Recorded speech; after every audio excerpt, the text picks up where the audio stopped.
Hello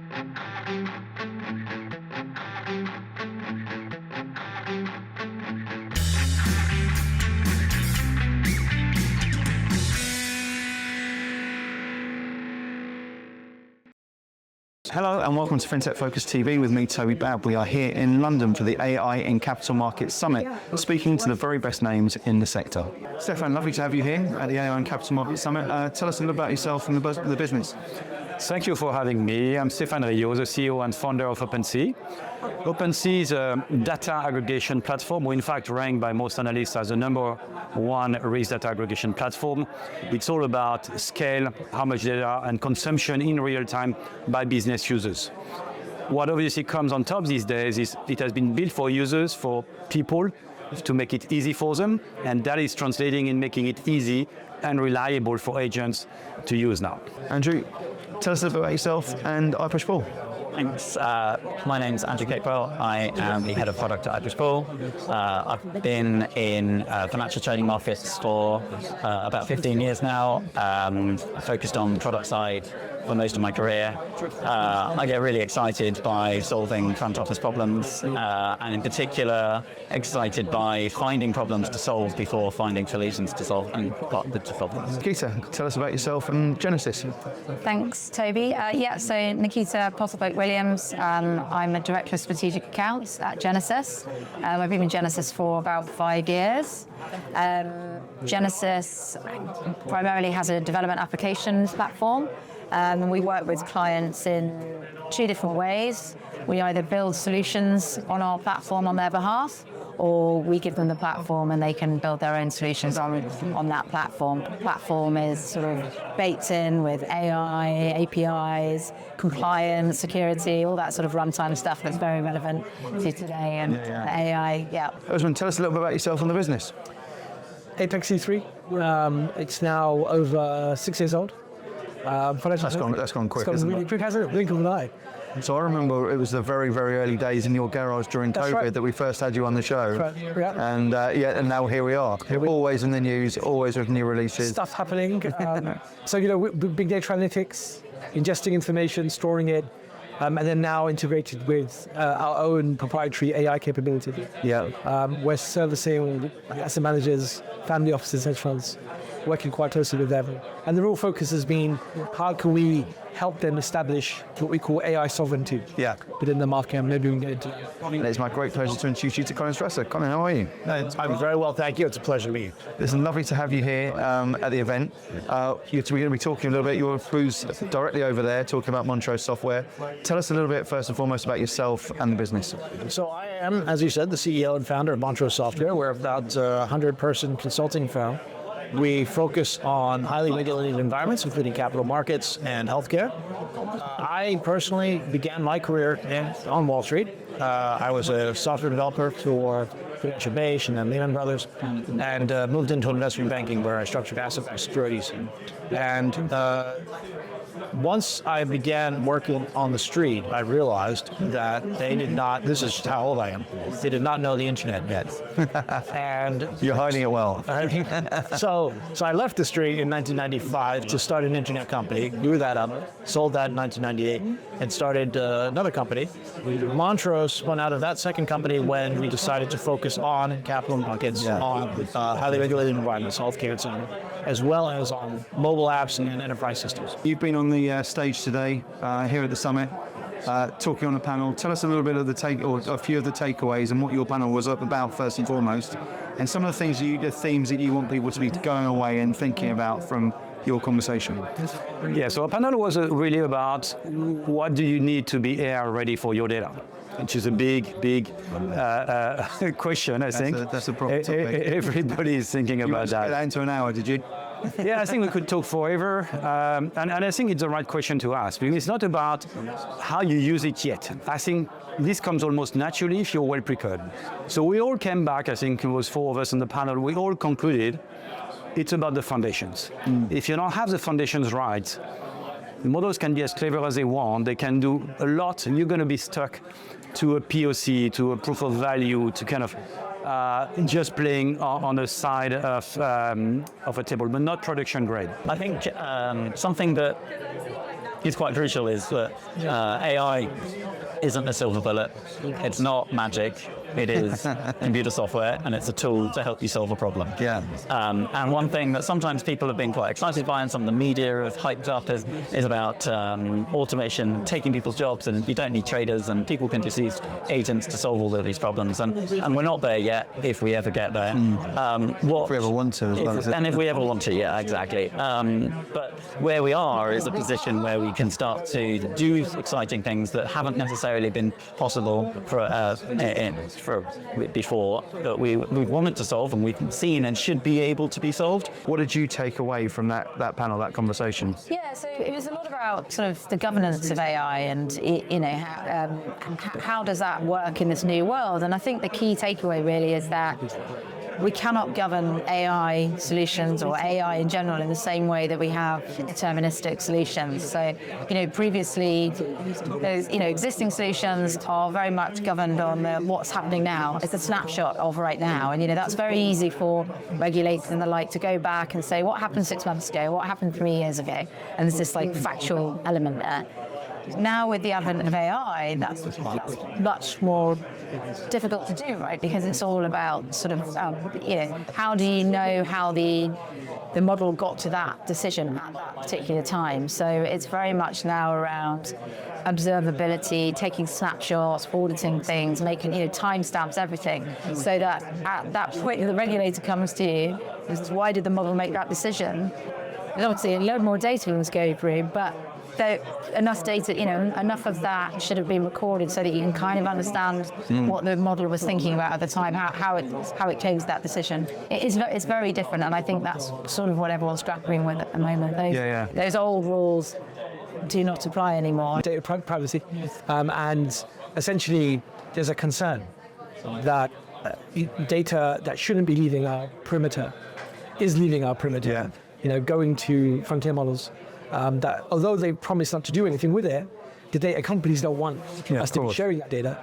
And so as we deploy agents, and these agents are just, in an autonomous fashion interacting with the data, there needs to be a lot more governance around it. Tell me a little bit about some of the things you've heard so far at the event and what's interesting you at the event today, the conversations. So this event, and even some of the recent ones I've been to, I think the themes I'm seeing repeating are about governance, about data preparation, about ethical use, training, things like this for using AI.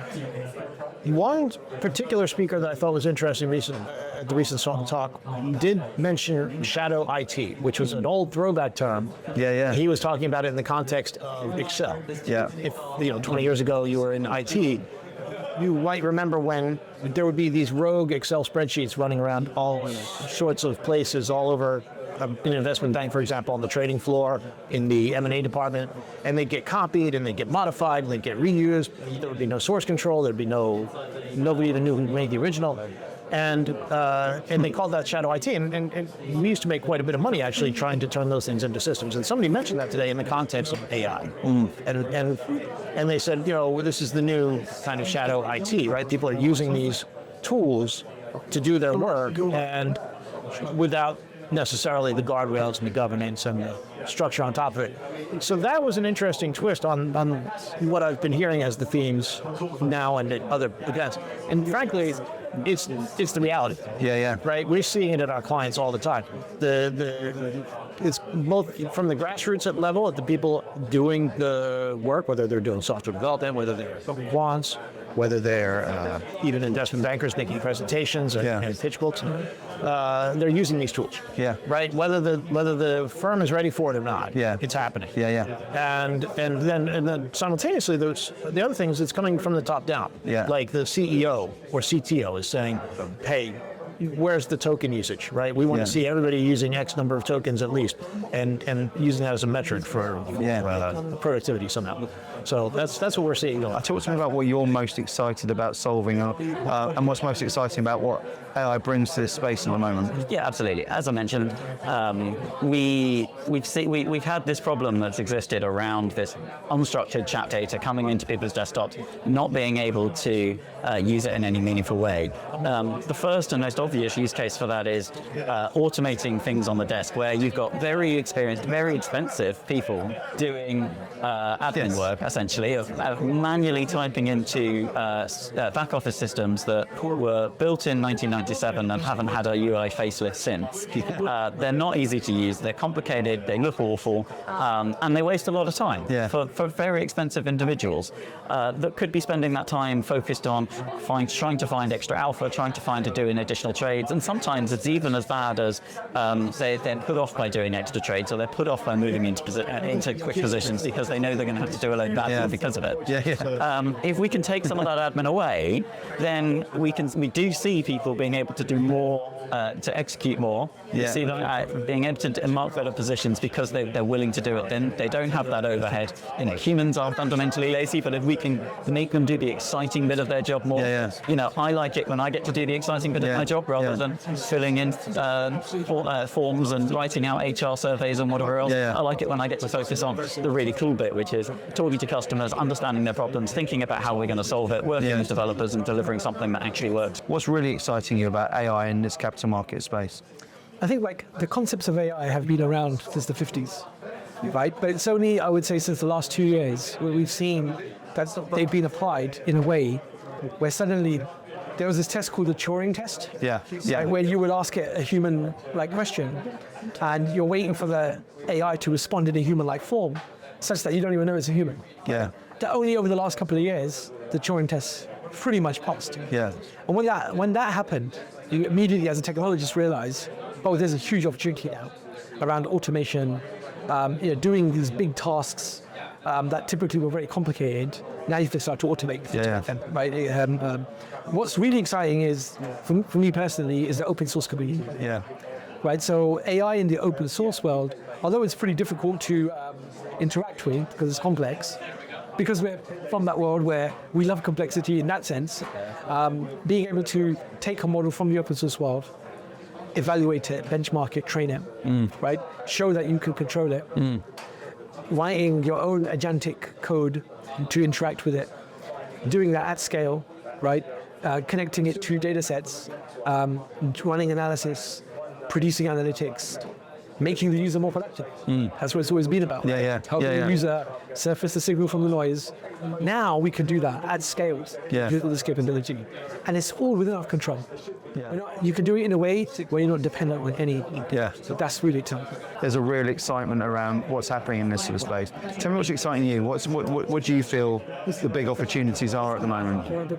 Powered by AI in this space. Yeah, of course. I'd look at it in two ways, really. And there is a third, but that's more sort of internal. So I think the two ways which are outwardly focused for us is that you've got your agentic workflows, right? So all of our platform is, sort of AI enabled. So all of our solutions have access to MCP servers, can connect to native LLMs, or they can use Genesis LLMs. So all of that whole agentic workflow piece is super exciting, right? Because what the C-suite are asking is, how can we make more return with what we have, right? And those agentic workflows, sort of not necessarily replacing humans, supercharging humans, right? Because with the agentic workflows, you still need humans there. We're a long way off, I think, from sort of removing humans from that runtime workflow space altogether. Obviously, it all depends on sort of the type of solution you're thinking about as well. And the function as well. If it's a critical solution, definitely not. If it's sort of a tier 3, tier 4 or something, then maybe a bit different. But so those agentic workflows, the fact that we have the ability to enable those within the solution, we're going to our clients saying, tell us the use cases that you have, and then it's very easy for us to quickly turn those around and put our agents in. We can connect to clients' own LLMs, as I said, native LLMs. So really exciting, and we're getting feedback from clients saying game changing, all that good stuff. That's exactly what you want. That is exactly what you want. Stick that on the brochure. Absolutely, So there's a long way to go. A lot of these things are still in POC, but it's moving so quickly, and we really are getting to that point where agentic workforces are going to come into play, very much so. Where do you think the biggest opportunities are right now? Well, so obviously we're in the software development space, so we see that the closest, and each generation of model has been a step function better than the last, and they're pretty good now. But what's really improved, where we're getting really excited, is in the iterative loops, the agentic loops, where the models are better, right? So they're generating pretty good code now, and they can understand intent much better than they could before, as far as you give it a spec or you give it a requirement, and it understands the bigger context and the intent behind it. But this feedback loop now that we're using is where I think a lot of the excitement is coming from, and certainly for our teams and our finance teams, where the AI will be generating code, yes, but repeating, or adversarial AI will be vetting that code, comparing it to a spec which also may have been generated by yet another model. And they'll all be sort of in conversation with each other in service of meeting some requirement or need that my team has specified, that a human being has specified. And then they'll feedback on themselves to say, how closely are we as a team, as a group, meeting that need? And if it's not yet meeting that need, well, what do we need to do? Do we need to add more code? Do we need to fix some bugs? Do we need to add more unit tests? Do we need to flesh out the requirement?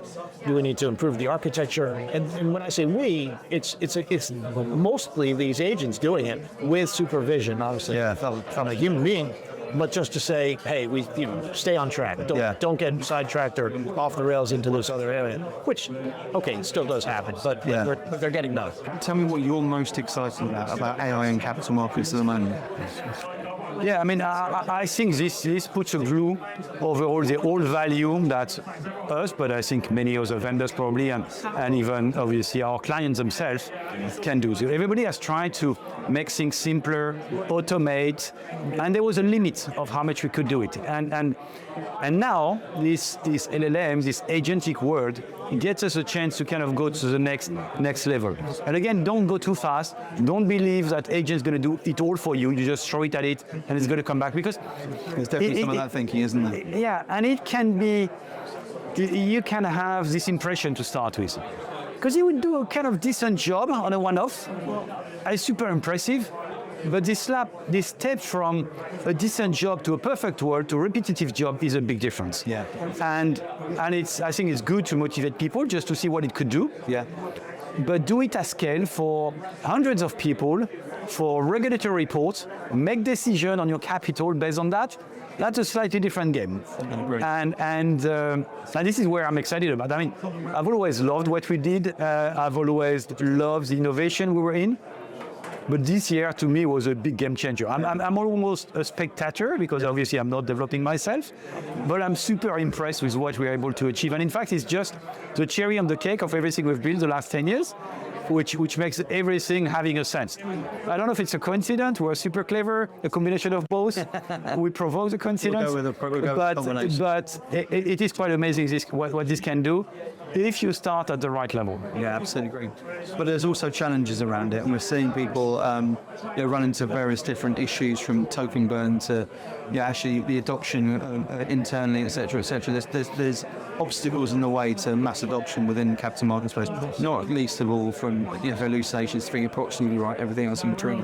Where do you think some of the biggest education points or challenges that you're facing are out there in the marketplace at the moment? I mean, the first challenge is, I think people are just figuring out. Everybody has been mandated, and we have seen the shift, and I think you probably have seen that in your conference from last year to this year. Conversation really started in Q3 last year, where we were all geared up. Okay, it's going to be all about AI, it's going to be about agent. It took the time that the new budget for 26 will be ready for people to all have and all be mandated and say, find me some automation, find me some cost savers. It has to be there. But it's a big statement with no, I think, concrete plan, so people are in the discovery mode. we have a lot of discussions where people just discover that it's possible. So we are in the early stage, and people figure out, okay, they digest what they're saying. So the first point is, okay, that's possible, how we'll do that. I need to see the universe of the options, and then go back home and say, by the way, are we ready? And that's my point. What we're showing you is where you could go, but frankly, you're probably not ready anyway. So let's start from the ground up. So that's probably the first challenge: is are you ready? And stop thinking about the latest generation of LLM, whatever. At this stage, it doesn't matter for you. It will evolve on your behalf much faster than you can think about. But do build your foundations correctly. Do realize what you need to do. We're going to try to educate you, but you have to make your own opinions. So that's step one.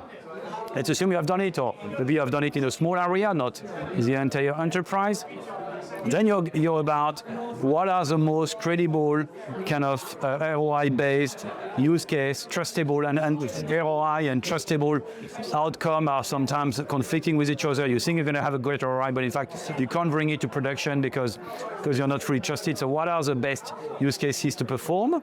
And once you're confident about that, then you are bound to the last problem, which is the ever repeating problem, which is the change management. And here again, it's very big because you're asking sometimes people to change and potentially to erase themselves from the equation. So it needs to be taken at the right level of the management level. It needs to be assisted. And again, this is where agents are very good. We are creating agents that users can help and train them. My best coaches to use our platform are our agents. Otherwise, I need to have always someone next to the guy. And this guy, I have to expect that he's fully trained and perfect on my platform.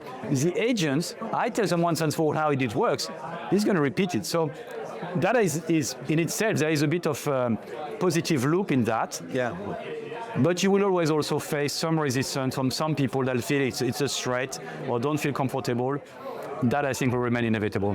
What do you think some of the biggest obstacles that you're seeing people having to deal with in this space are at the moment? Yeah, I think there's a few things that are going on at the moment in terms of the challenges that AI is creating. I think there's dark automation where people are able to go and automate things on their own, which is great, and people seeing their own challenge in their job and having the agency to be able to go and solve those problems is great. The problem that exists is when people start to everyone's doing their own version of that, and everyone's working on their own the way. One of the big themes, I think, of today in general has been, how do you have data governance over all of that information? How do you make sure that it's all ending up in the same format at the end of the day? ipushpull can help with that, and we've had loads of tools that for years have been able to take data transformation, standardize data, enforce data structures, and enforce data standardization across businesses. But there's also then the case of, then somebody goes to rely on a tool. You start with a simple automation, then you add an extra feed of data that is useful to you, and then someone else gets it and starts using it as well. And all of a sudden you've got this massive, unsupportable vibe-coded slop that IT can't support. The trader who built it has left. Nobody knows what it does, and all of a sudden you have a massive business risk. What ipushpull is able to do is provide front office workflows that are using AI tools and using AI solutions that are guided by what the trader needs on the day, but have been built to a standard, have been built to something that's supportable and easily documented, and have the guardrails and permissions of only being able to see and use the data that they have access to and are entitled to use. What are some of the big things that you're seeing people struggle with? Well, so it depends on which aspect of capital markets. We have seen quant teams trying to use it to do financial engineering, and there it can help. It can certainly help with things like regression analysis and statistics, and the data munging that needs to be done for that. But for the financial engineering, the actual structuring of a product that might meet a particular client's bespoke needs. For example, my company, we get most of our revenue in US dollars, most of our expenses are in Polish zlotys. Making a financial product that would help us to offset that kind of risk still takes a human being. On the delivery side, the coding, building systems, building databases, ingesting data. Even some of the talks that we've had at this conference have been talking about, making sure the data is clean and consistent and in the same format, et cetera, et cetera. AI can help with all of that today. It's really good at that stuff. What are some of the sort of major challenges you're seeing people struggle with at the moment? Absolutely. It's still a complex field. Yeah. You still have to get your head around it. Like, if somebody was to ask, what is an agent? You probably get 10 answers. Yeah. Right? So there's still like quite a big education required around how to actually use this stuff. Security is a big challenge. Yeah. Right? So we've probably seen examples where agents are just let loose. They start hacking and doing all kinds of nefarious activities. Right? And so, that has created this paranoia, right, about the technology. So amongst the security industry, as well as like the COO level, there's a big skepticism, around this. And a worry. Like, hey, if I suddenly have this army of agents that are basically taking their own decisions, what might happen, right? So the ability to control that. If you don't know what you're doing, it can go wrong very quickly. Yeah, cool. And actually, it's not the technology's fault. Yeah. It's just the fact that there was lack of knowledge with respect to how to use it effectively. And lack of knowledge is a dangerous thing, right? It absolutely is, right? So I would say that's a big challenge that people have. And then there's a lot of optionality. Yeah. Right? So like it's fast-paced sector right now. There's models coming out every week. Even the big model providers, due to competition, they're changing their versions every week. So if you're building a system on top of all of this, how do you keep up? Yeah. Right? And how do you choose the right problem as well? Absolutely. Yeah. So those are the main challenges that we're seeing at this moment in time. And helping people navigate it through with everything we've been speaking about so far. That's exactly right. There's still challenges in this space, right? What do you feel and what are you seeing? What's the feedback about where those challenges are? Yeah, I think, I heard a quote a couple of weeks ago from some tech guys saying, we're seeing 200% productivity, but at 150% of effort. So that everyone's working a lot harder. You've heard it again and again today. So how do we really see those productivity gains? Because, we are hearing that, at the sort of task level, everyone's seeing these productivity gains. But how is that holistically coming up to sort of like real return on investment? How's that moving the dial on the business? So I think it's that how getting organizations to sit down and look at this holistically rather than sort of in silos. So how are we going to implement these AI strategies so that it's benefiting the business as a whole rather than, it's helping Joe on the, rates desk or, some operations user over there. So it's that sort of challenge and that's what's really facing the business and the tech teams. Yeah, there is this ongoing battle or conversation about humans versus AI, the job market, talent, etc., etc. What do you think AI means for talent and hiring? I think I don't buy in the fact that the new generation is out of the equation. Maybe I think the challenge is more the generation after. Yeah. But currently, the new generation is native on that. I probably should not be native if I would be not in this business. So I think we are at risk. People that are not ready to embrace and they have maybe passed the new generation, so they are at risk. They bring a lot of experience and we need that. So I think we need the AI native people that are going to be very good at it and they have a chance to thrive. They're going to have to learn from the experienced people because it's all about managing your agents. Yeah. They're going to do jobs that are maybe not the most exciting, but they can do it faster than you in a far more repeatable, in a far more trustable way. Yeah. But to do that, they need to be coached. They need to be organized. So someone that is managing agents, etc., needs to understand very well his business and understand how the agents work. If you don't understand it, you're not going to be able to drive it properly. So you're managing agents, and I think here you need a combination of both. The very young people that are very used to this thinking, and then people that have done the traditional way, have all the experience, and these guys together can build an army. And in between, up to the people to kind of put their stack. Yeah, exactly. So that's a conversation I'm having regularly. What do you think the impact of AI is in the talent and hiring space? Great question. I think it's highly exaggerated in some of the sectors. I think it will definitely have an impact on some sectors. Yeah. So, for example, where you have tasks around support, right, where essentially people are ringing in or texting about a very specific question about a product. Yeah. You could automate that very Yeah, of course, yeah. So it means that anyone involved in that bit of work, First, second line right? support stuff, yeah. Well, actually, it depends on how easy it is to support whatever you're supporting. Yeah. That matters, actually. So if it's a straightforward, hey, my washing machine is broken, or well, actually, I need to know this setting, right? If I could just, normally I'd ring them up, and now I can just chat the question, and it will give me the answer. Okay, done. Okay. But if it's something more complicated, like I want to do a mobile phone upgrade, you still end up talking to a human. Yeah. They'll ask you a bunch of questions. Yeah. But you still end up talking to a human because there's a contract that needs to get upgraded. So a bit more involved. Increase the productivity then. His productivity. Yeah. Coding. Let's look at coding. That's one of our specialities, right? I can guarantee you that you're not about to replace entire coding teams. You could definitely do more with AI coding, agents. But it's the 80-20 rule. Yeah. AI gets you probably 70 to 80%. But that final 20 to 30% is so critical to go into production, you have to have humans in the loop. Yeah. Right? And we're seeing that everywhere. So what's interesting in the last 6 months is people have started to use AI who are not engineers to code dashboards, to code websites, right? But they get so into it, and they literally are up at 2 a.m. in the morning, they're managing billions of dollars of portfolio assets, but then they're coding this thing, only to realize it's not ready.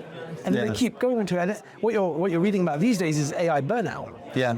Right, where because it sucks you in and you think you're building, because it's actually not doing what you think it's doing, you continue to give more of your time to it to get to that final outcome, but it'll never get there. Tell me what your view of what AI looks like in capital markets from a hiring and talent standpoint. I think, that's an interesting question, because with hiring and talent, and maybe I'll speak out of school a little bit, my clients may not appreciate it.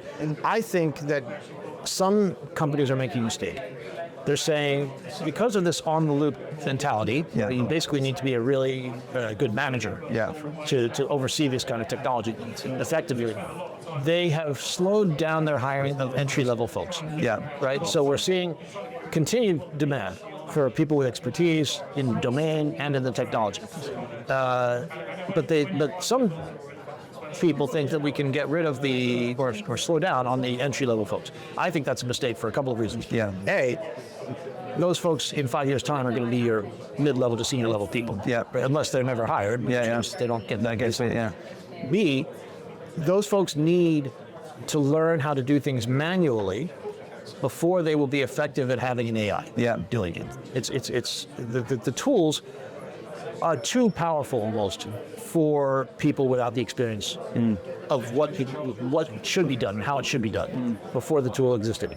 I use the example, I have college-age children, and some of their peers are using these AIs to do their work. And that's not what you go to college to do. You're not going to college to get the work done. You go to college to learn to think. And if you don't learn to think first, the AI is just stealing your education, in this case, stealing your work.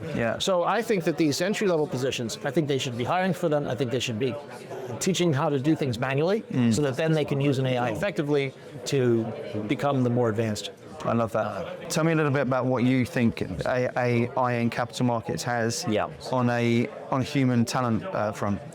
I think the thing that sticks out in my head is you said that people are enjoying doing the really exciting bits of their work. And I think one of the interesting things that's developed to that is as you get to do more of the exciting bits that we all like to do in our jobs and less of the bits that we didn't really like to do in the admin tasks that were boring and a bit dull anyway, is that people have then started to take on more and more of that work because they have more agency to achieve things that they weren't necessarily able to do before. Harvard Business Review put out a study that says that AI actually increases the workload for professionals and individuals rather than reduces it. And I definitely anecdotally experienced that by myself, but also by what my colleagues are doing, how many hours we're all working. Because you're engaged, right? You're engaged, you're interested, you're able to achieve so much more in such a short space of time. But that means, that I don't see that as a sustainable thing. We can't all just keep taking on more and more hours. Eventually, something breaks and you do need to take some rest, and therefore, you need to go out into the market and hire additional individuals. You want to be able to train them. You want to be able to train them right. So I think the market is prime, ready to take on a new wave of employees that are able to have all the skills to be able to utilize AI, are able to use that 20% extra value add and really use it, supercharge what they're doing and really use it effectively.